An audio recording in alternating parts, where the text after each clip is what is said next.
Hello, and welcome to the vlogging pod. Today, as I drink my coffee, we're taking a closer look at something this administration has repeatedly pointed to: the fentanyl crisis.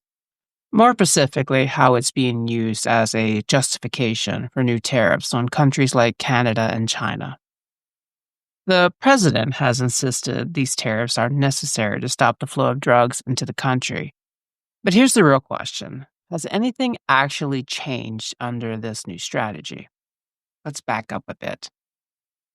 In 2024, the previous administration, Biden's administration, focused heavily on public health approach.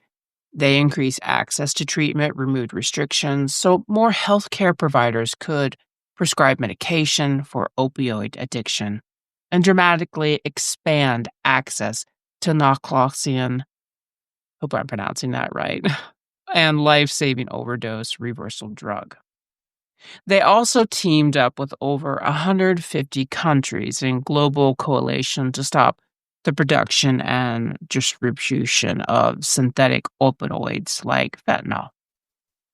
And the result? For the first time since 2018, overdose deaths went down. In 2023, we saw about 150,000 overdose deaths, but in 2024, that number dropped by more than 10%, with fentanyl-related deaths seeing the most notable decline.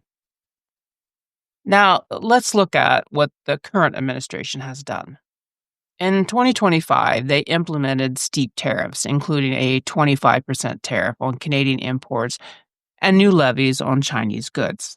The claim that it would help shut down fentanyl trafficking. But there's a problem with that logic.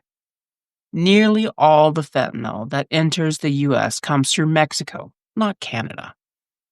Customs data from 2024 shows over 21,000 pounds of fentanyl were seized at the southern border, while only 43 pounds were intercepted coming from China.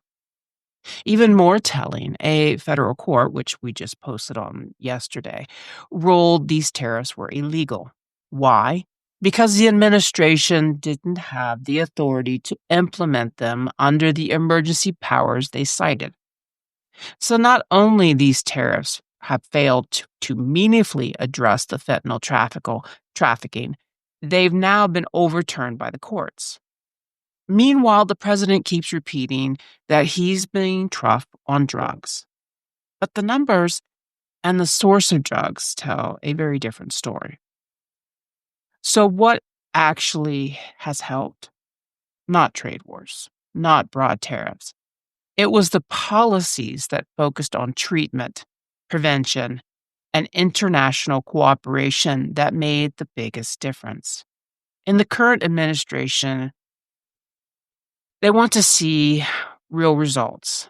They do well to revisit what worked just 1 year ago, instead of using fentanyl as a political cover for a weak economic strategy.